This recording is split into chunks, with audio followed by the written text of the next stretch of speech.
Si Pablo daw tinawag na Kristiyano ayon sa Biblia. Tanong ko lang po, saan po sa Biblia na tinawag po si Pablo? Okay, saan sa Biblia? Una-una bago ko sagutin, magtanong lang po siya. Mamaya niya po ako baka. Pinaliwanag ko lang ng konti. Okay. Babasahin po natin sa The Living Bible. Opo. Ito po ay makikita sa sulat ni Apostol San Pablo. Ito po kinukuha ko lang sitas. Philippians 1:13. Corinthians, Philippians. Ikaw nga bumasa kapatid. Ayan. Okay. Ito na sagot, brother. Dadara sa moderator para parehas. So yung pangalawang tanong, saan po sa Biblia na si Pablo ay tinawag na Kristiyano? Tama ba yung tanong? So sagot ni brother sa kabila, Philippians 1:13. Basahin ng moderator, ha? For everyone around here, including all the soldiers over the barracks, knows that I am in jail simply because I am a Christian.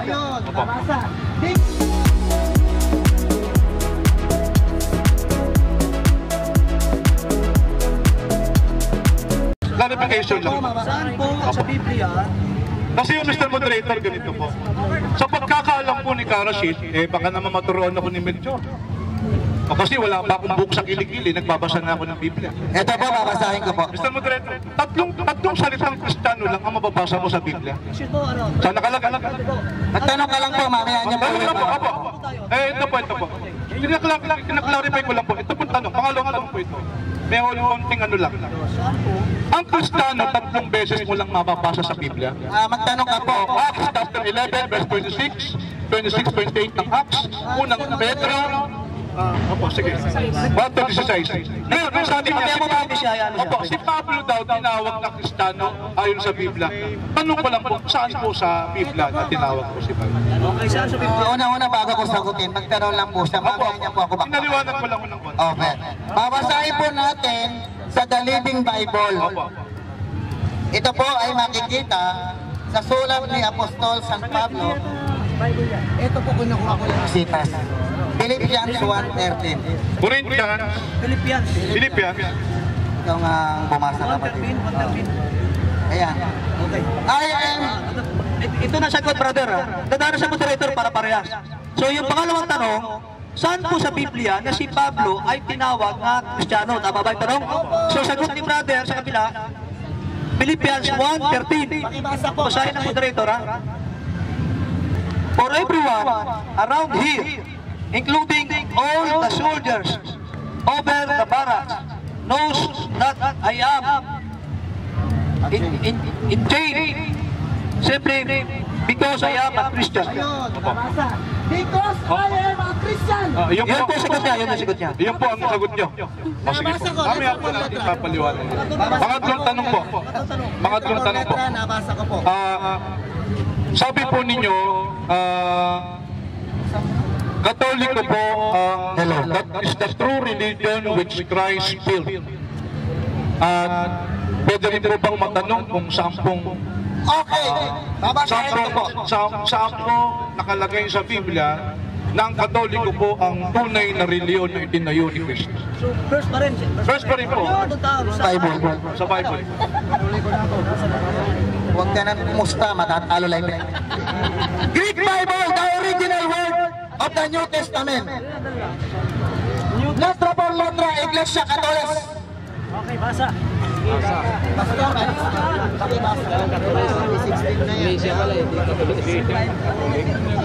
Greek Bible po. Ano ba yan? Iglesia ni Cristo? Iglesia Católica. Ano po? Ang Catholic po, hindi po yan Tagalog. Opo, saan talaga po yun? Okay. Sa Acts chapter 9 verse 31 po ng Greek original word ng Bible. Nakalagay po, Homenian Ecclesias Catholic. Ano po? Acts ano? 9:31 po ng Greek Bible. Basahin niyo po dyan. Pwede ho bang mabasa?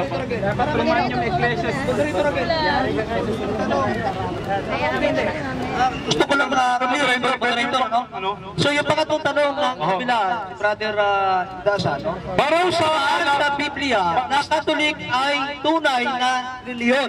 So yung sagot dito sa kabila, Tinayo po ni Kristo. Okay, yung tinayo ni Kristo. So, sagot sa kabila, Acts 9:31. Babasahin natin. Okay. Ang hinahanap nito yung Iglesia Katolika at tinayo ni Cristo, letra por letra ang gusto nito eh. Yun ang inaanap ko eh. Mahilig ko sa mga ano. Unang-una, bakit tinawag na Roman? Dahil ito po ay namunga. Sabi gano'n sa Roma 1:8, sapagkat kayong lahat na taga-Roma, ang inyong pananampalataya ay balitang-balita sa buong daigdig. Pangalawa, tinawag po yan Iglesia Catholic ayon dito sa Greek Bible. Ano pa po bang hinahanap nyo? Hindi, ang hinahanap ko lang simple. Ayun po. Itinayo ni Kristo. Okay. Katoliko. Mateo 16:18 Ito po. ang tunay na reliyon. Ano po nakalagay sa Mateo? Okay. You are Peter, upon this rock I will build my church. Ano church po yun? Sabi ni Kristo. Okay po. Yung nakalagay po din Katoliko. Ito po yung Katoliko. Hindi po, doon sa sinabi ni Kristo. Wala po doon, pero Sinabi yung ba yan? makinig po. Makinig po. Okay. Hindi niyo po yung sagot to. Kaya po walang Katolik doon, itatayo pa lang eh. Itatayo pa lang. Itatayo pa lang. Mga apat na tanong po. Kaya hindi niyo po nakikita, itatayo pa lang. Ayun. Kaya nga po, I will build. Senator, mga apat na tanong. Kaya po, I will build.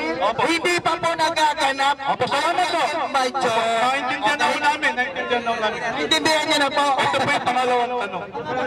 Kapang-apat pala. Yun naman pala, itatayo pa lang. Eh bakit mo sinabi? Bakit mo sinabi?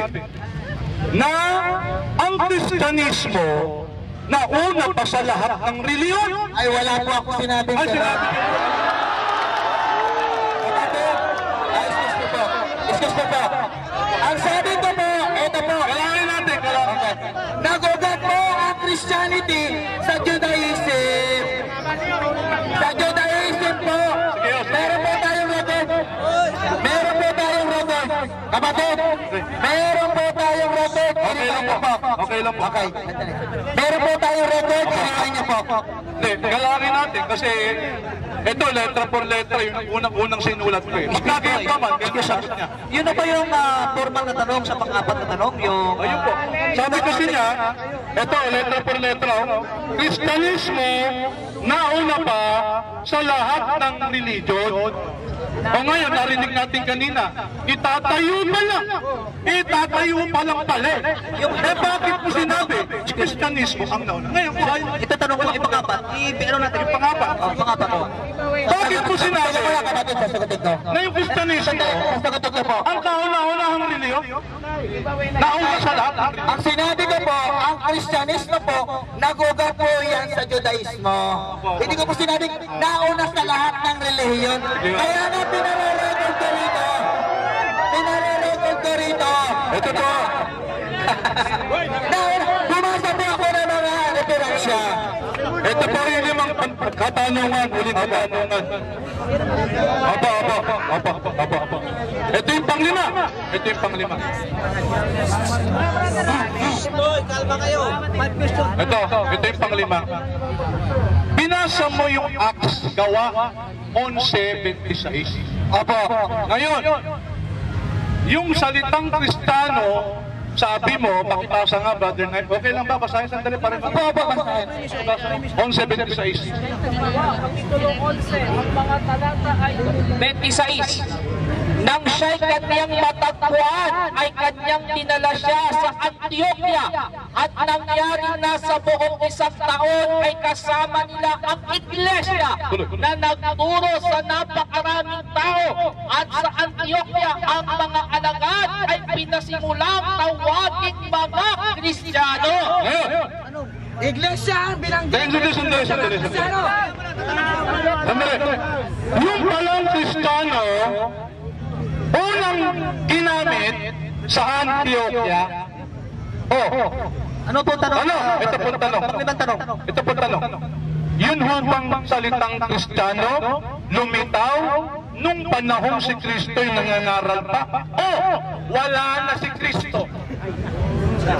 Ang Kasi po sa Acts chapter 11, sagot ko po, verse 26. nabasa niyo na.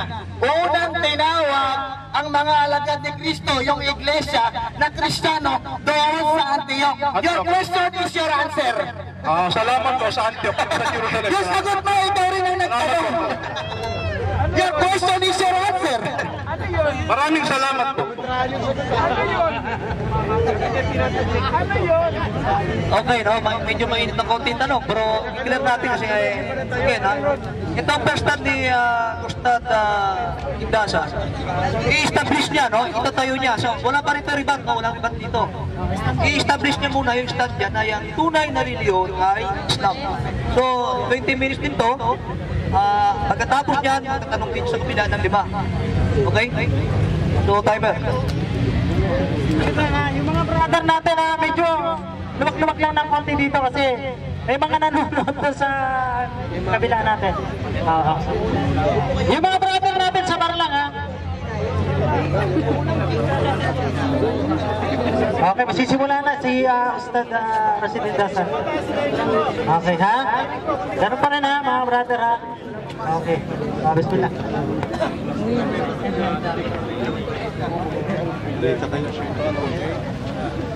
أعوذ بالله من الشيطان الرجيم وجعل الحق وزهق الباطل إن الباطل كان زهوقا. Dumating na ang katotohanan. Narito, dumating na ang katotohanan at naparang na ang kabulaanan. Katotohanan, ang kabulaanan ay sadyang mapaparang. Alhamdulillah, ang lahat ng pasasalamat at papuri kay Allah. Narito po si Karashid upang patunayan po yung aking stand kung bakit po Islam ang tunay na reliyon. Ang gagawin ko po, patutunayan ko muna, siyempre, kung reliyon ang pag-uusapan, dapat ang tanungin natin o dapat ang source natin, unang higit sa lahat, ang Diyos. Di ba? Diyos muna. Kaya gagamit ako ng internal evidence. At tutunayan ko siya ngayon, hindi mamaya. Ngayon! Kasi yun muna ang aking stand, mamaya na yung batikusan. Pero pagpapaunan ko alam nyo, matagal na akong hinahamon ni kabayan na Melchor. Ayoko kasi supposed to be na pumatol pa sa Katolik. Malapit po sa puso ko ang Katoliko. Ha? At mamaya patutunayan ko bakit, anong dahilan ko bakit ayaw ko makipag-debate sa Katoliko supposed to be. Kaya mga Katoliko ito debate lang. Wala kaming personalan. Pero kailangan ito Kasi utos din to ni Allah Ang sabi ni Allah, wajadilhum billati hiya ahsan. Tumuliksa ka sa kapamaraanan mainam. Magsisimula na po. Kailangan ba ang reliyon? Ano ba ang reliyon sa pananaw ni Allah subhanahu wa ta'ala na nag-iisang Diyos na tunay? Ang aking gagamitin, internal evidence. Ang internal evidence, galing sa Quran. Ang sabi po ni Allah, iisa-isay natin. A'udhu billahi minash shaitanir rajim. فأقم وجهك للدين حنيف فطرة الله التي فطر الناس عليها لا تبديل لخلق الله ذلك الدين القيم. Pakibasa sa Tagalog, Brother Nay. Kaya panatilihin mo. Anong sura po? Kaya panatilihin mo ang iyong muka sa relihiyon bilang isang makatotoo. Ang katalagahan ni Allah na sa pamamagitan nito ay nilalang niya ang mga tao. Meron palang relihiyon na katalagahan ng Diyos. Nasa pamamagitan ng katalagahan nito, ang fitra ni Allah, nilikha niya ang mga tao sa makatwid. Sa reliyong ito, nilikha niya ang mga tao. Ano ang reliyong ito? Tuloy yung basa. Walang pagpapalit sa pagkakalikha ni Allah. Iyan ay ang matuwid na relihiyon. Ang matuwid na reliyon, ang katalagahan ng Diyos. Nasa pamamagitan ng katalagahan ito, sa makatwid ang reliyong ito, nilikha niya ang mga tao. O meron palang sadyang reliyon. Na kung saan doon tayo nilalang. Kaya kita mo, pagmasdan mo katawan mo, ha? Sumusuko sa palatuntunan eh. Talagang may sinusunod eh. Pwede ka bang hindi matulog? Hindi. Sa ayaw sa gusto mo, makakatulog ka. Pwede ka bang hindi kumain? Pwede ka bang hindi uminom? Hindi. May sinusunod. Ngayon, kaya, kabilin-bilinan sa amin, palibasa nasa matwid kaming reliyon, na ibahagi namin sa tao. Ano yun? Ang sabi ng Quran, قل إنني هداني ربي إلى صراط مستقيم إلى صراط مستقيم دينا قيما ملة إبراهيم حنيف وما كان من المشركين. Sabihin mo, tunay na ako ay pinagtubayan ng aking Panginoon sa tuwid na landasin. Saan tayo pinagtubayan? Sa tuwid na landasin. Tuloy. Isang reliyong tama. Reliyong tama. Na reliyon ni Abraham. Reliyon ni Abraham. Bilang isang makatotoo. Makatotoo. At hindi siya napabilang sa mga musyrik. O hindi siya napabilang sa mga nagtatambal sa pagsamba sa nag-iisang Diyos na tunay. Ito pala, itong reliyon na to, tamang reliyon, tuwid na reliyon, reliyon ni Abraham. Eh sino ba si Abraham? Basahin po natin ang sabi, Ma kana Ibrahimu Yahudiyan wala Nasraniyan walakin kana Hanifan Musliman wama kana minal musyrikin. Budyo ba si Abraham? Budyo ba siya? Kristiyano ba siya? Ano sabi ng Quran, Brother Knight? Si Abraham ay hindi isang Hudyo at hindi isang Kristiyano. Ano maging Hudyo? Apon niya yun? Bagkus siya ay noon ay isang makatotoong Muslim. Muslim pala si Abraham. Tuloy. Hindi siya napabilang sa mga nagtatambal ni Allah. Noon pa man sa panahon ni Abraham, Muslim na ang tawag. Ang ibig sabihin ng Muslim, sumusuko sa kagustuhan ng nag-iisang Diyos na tunay. Noon pa man, tinawag ng Muslim ang mga alagad ng Diyos. Ano katunayan, Brother Knight?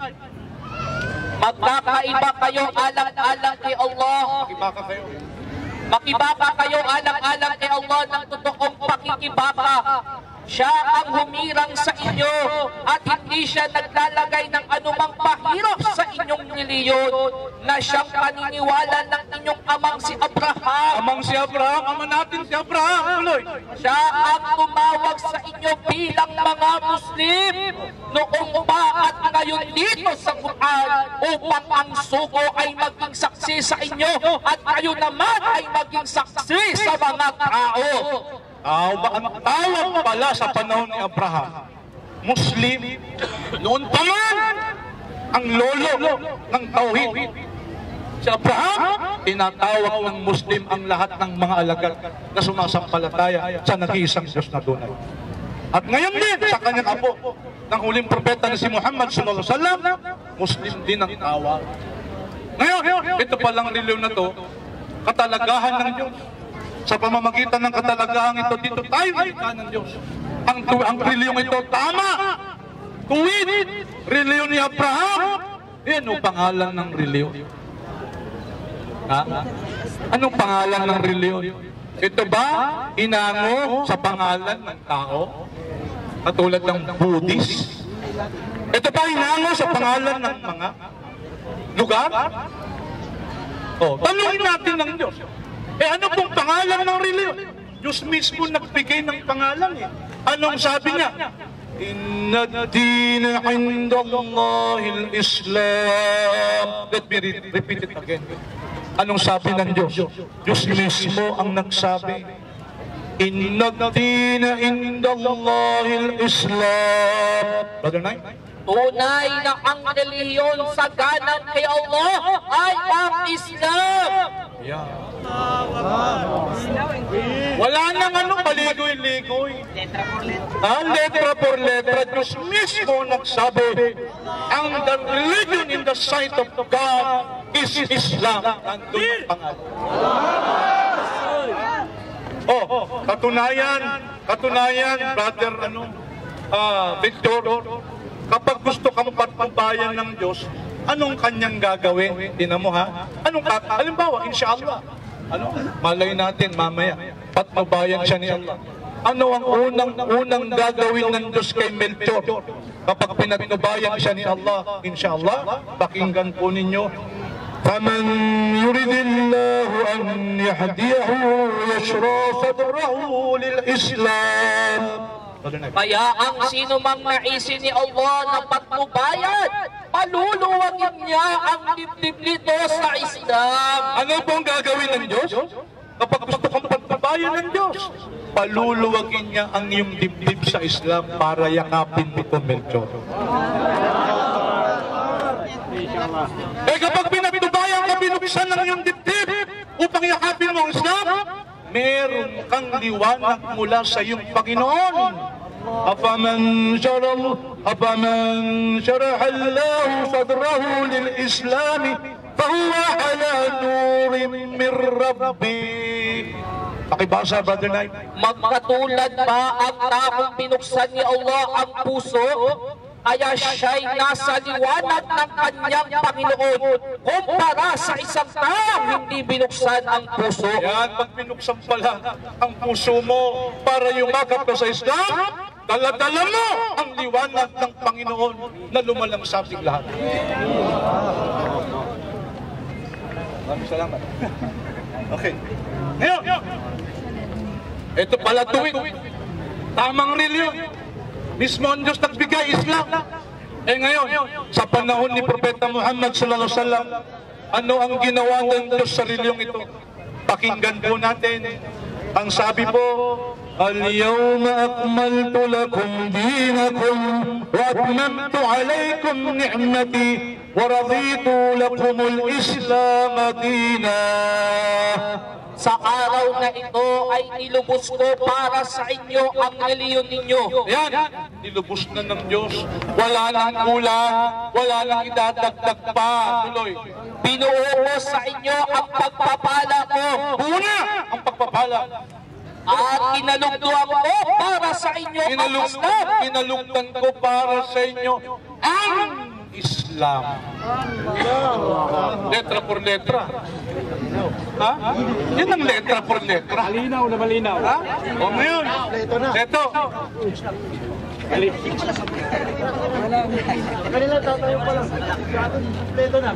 thank you very much. Nakahold na yung oras, ano? So again, i-clear ulit ng moderator yung topic natin. Ang patutunayan, establish ng kabilang side, si Brother Ustad Indasa, na yung Islam na siyang tunay na reliyon. So, gusto na mag-clear ng moderator yung eksaktong sulat doon sa libro ng binasa niya, na mababasa na yung Islam siyang tunay na reliyon.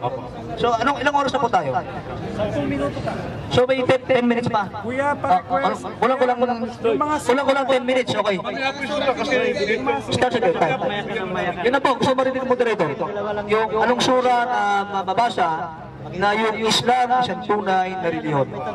Mamaya po yung sura, okay lang po ba? Kasi Pasensya na po, hindi ko kapisado. Ibig sabihin, anong sulat, anong makita natin na talagang yung Islam isang yung kaninang binasa ko po ay nasa Surah Al-Imran.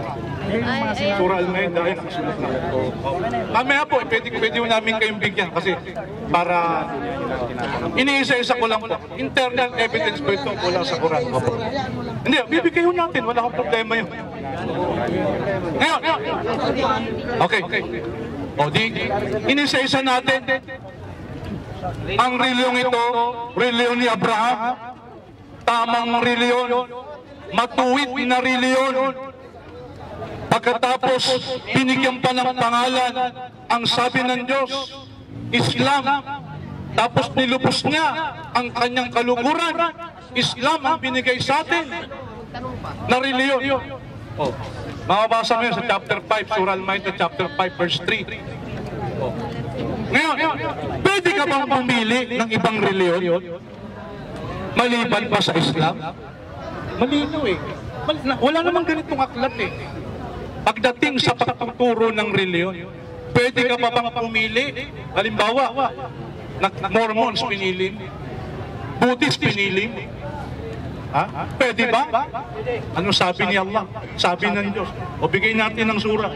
Ito yung nasa chapter 3, verse 85. Surah Al-Imran, chapter 3, verse 85. Ang sabi po dito, وَمَنْ يَبْتَغِي غَيْرَ الْإِسْلَامِ دِينًا فَلَنْ يُقْبَلُ مِنْهُ وَهُوَ فِي الْآخِرَةِ مِنَ الْخَاسِرِينَ. Ang sino mang naghahangad ng iba pa sa Islam bilang relihiyon, Ano mangyayari? Pag naghangad ka, pag pumili ka ng ibang reliyon, maliban pa sa Islam, hindi iyon matatanggap mula sa kanya. reject. Sorry, reject. Tuloy. At siya'y kabilang sa mga malulugi. Natumbas yun ng hindi ka maliligtas. Ha? Tamon linaw eh. Yun ang palatuntunan ng Diyos. Internal evidence ginagamit ko, Bencho. Sana kanina, internal evidence din ang ginamit mo sa akin. Ha? Ito respect. Eh ngayon, kita mo hindi pwede. Alam mo, Brother Melchor, ang layunin ko dito, daawa sa'yo eh. Wala ka na excuse.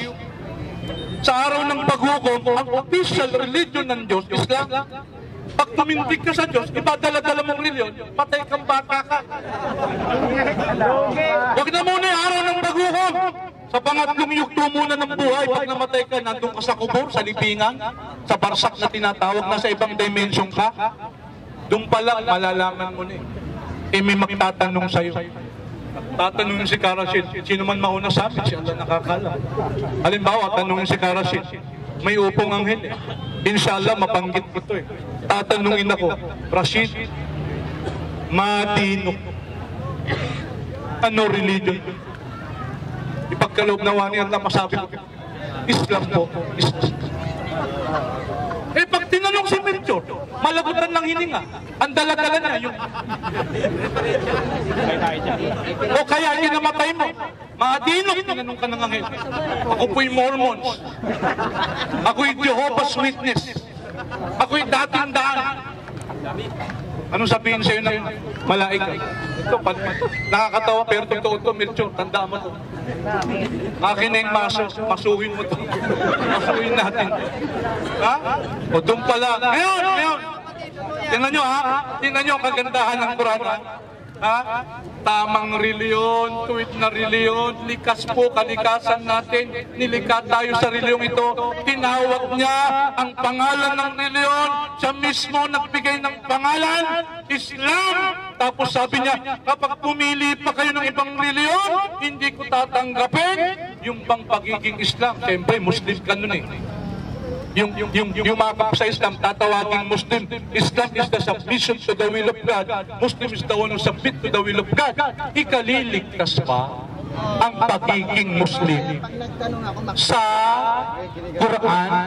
Magandang tanong to sa kanya eh. Pag Kristiyano ka ba, maliligtas ka sa Biblia? Mamaya yun. O Muslim, salitang Muslim, letra per letra. Ano yun? Ano sabi? Pakinggan din nyo ang magandang balita ni Allah. Ya ibadi la khawfun alaykum al-yawm wa la antum tahzanun. Chapter 42 ito. Sa araw na yun, sasabihin ni Allah, o aking mananamba, wala nang takot sa araw na ito para sa inyo. Wala nang pangamba sa inyong mga puso. Alladhina amanu bi ayatina wa kanu muslimin. Palibasa kayo'y nagsisampalataya sa aming mga tanda at kayo'y mga Muslim. Kayo'y mga Muslim. Udkhulul jannata antum wa aswadukum tuhbarun. Magsipasok kayo sa paraiso. Magsipasok kayo sa paraiso. At ang sabi pa, udkhuluha bisalam. Dhalika yawmul khulud. Pasukin ninyo ang paraiso ng may kapayapaan. Yan ang araw ng pamamalagi, ang walang katapusan, ang buhay na walang hanggan. Letra por letra. Internal evidence galing sa Quran mismo. Yan kasi ang topic natin eh. Pinapatunayan ko using internal evidence na talagang ang Muslim ay maliligtas ang tunay na rin ng Islam. Ngayon, ilang minutes na lang. Going up, o mayroon pa pala. O ngayon, internal yun na, ngayon external. Mamaya kasi 2 minutes na lang. Pakibasa mo nga. Ano external? Catechism of the Catholic Church. Ayan. Mamaya pahiram ako. Mamaya. Huwag ka muna sumabat. Oh. Ano sabi ng mga Katoliko? Sandali, bago mo basahin yan. Alam mo, No longer na. nagdeklara kasi ang mga Katoliko. Nagdeklara kasi ang Katoliko. Declaration on the relation of the Church. Mamaya na magbasa mo. Hindi ka sabihin lang kami. Mamaya na.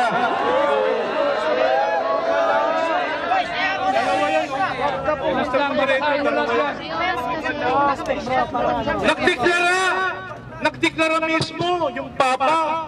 Ayan o, yung kanilang declaration. Jesus Christ, the Son of God, was born for you and me. He came to bring the good news, from sin to set us free. The blind, the deaf, the lame, the poor, His power meant to see. He gave His life upon the cross, eternal life the key.